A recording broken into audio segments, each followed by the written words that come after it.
Bonjour à tous et bienvenue sur boursicoté.com pour cette nouvelle analyse technique Forex et matières premières. Et donc suite à la cassure ici de la zone des 1.1095, eh bien on est venu ici marquer un point haut. Et vous voyez comment on est revenu ici tester cette zone nouvellement support, zone qui était précédemment ici résistance. On est vraiment venu ici consolider. On a marqué ici un contact sur cette zone avant de repartir directement à la hausse en direction de l'objectif qui se situe toujours sur la résistance horizontale des 1.1230. Donc la paire de devises euro-dollar valide ici la poursuite de son mouvement haussier en direction de cette zone. Sachez que en cas de rupture ici de cette zone des 1.1230, eh bien on aurait un changement de dynamique, comme on peut le voir ici sur ce graphe. On était ici sur une évolution dont cette zone ici avait été donnée par ce point haut significatif. Et donc si ce point haut était cassé à la hausse, eh bien il y aurait de grandes chances que la paire de devises euro-dollar se réinscrive dans une dynamique moyen terme plutôt haussière. Et puis sur le câble, la paire de devises livre sterling contre dollar américain, hier j'attirais votre attention sur une possible poursuite ici de la zone de support des 1.2780. Alors au moment où je faisais cette analyse, on était vraiment dans le test ici de cette cassure. On avait ici des cours qui évoluaient bien sous la moyenne mobile 20 exponentielle et qui attaquaient d'une manière assez agressive ici cette zone.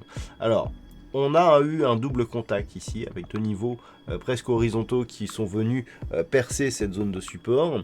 Suite à cela, on est remonté au-dessus de celui-ci. D'ailleurs, on peut constater que d'un point de vue très court terme, cette zone est redevenue support, mais on est toujours sous la moyenne mobile 20 exponentielle. Alors, il s'agit d'une zone majeure. Comme je vous l'indiquais ici en début d'analyse, on voit que on avait énormément eu de contact ici sur cette phase. Donc, il est normal que l'on ne parvienne pas ici à la casser du premier coup, au premier test. Toutefois, si les cours persistent ici à évoluer et à ne pas réussir à passer cette zone à la baisse, on restera donc dans une évolution neutre pour cette paire de devises. Et puis en cas de rupture ici de cette zone, si on validait donc la poursuite du mouvement baissier, je rappelle que le prochain objectif se situe ici sur la zone des 1.2560. Sur l'or, hier je vous indiquais ici que tant que nous étions au-dessus des 1550 $ l'once, on gardait un biais plutôt haussier sur l'évolution du métal jaune. On voit bien ici qu'après cette impulsion, cette zone des 1550 avait été un support majeur de la phase de consolidation horizontale qui avait suivi. Donc suite à la deuxième impulsion ici qui a porté les cours sur des niveaux proches des 1700 $ l'once, on avait eu une grosse attaque ici baissière de l'or, mais on avait vu que cette zone ici des 1550 n'avait pas été impactée.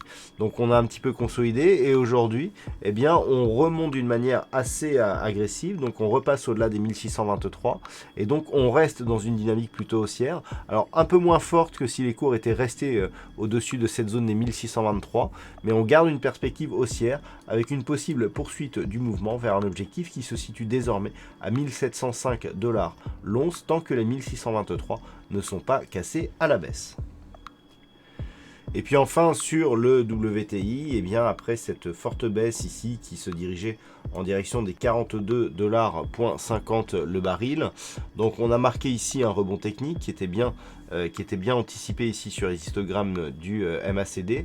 Toutefois, lorsque l'on se rapproche un petit peu, on peut constater justement que suite à ce rebond, nous sommes ici sur une phase de retournement. On le voit ici au niveau du MACD et donc vu ici l'amplitude du rebond technique, on peut même tracer ici le rebond de Fibonacci pour mesurer par rapport à l'amplitude globale. Voilà, on peut constater que les cours ici ont rebondi sur des niveaux légèrement supérieurs au tracement des 38,2% de Fibonacci. On n'a pas entamé la zone des 50,61,8. Donc certes, on a dépassé celui des 38,2, donc la dynamique est légèrement affaiblie.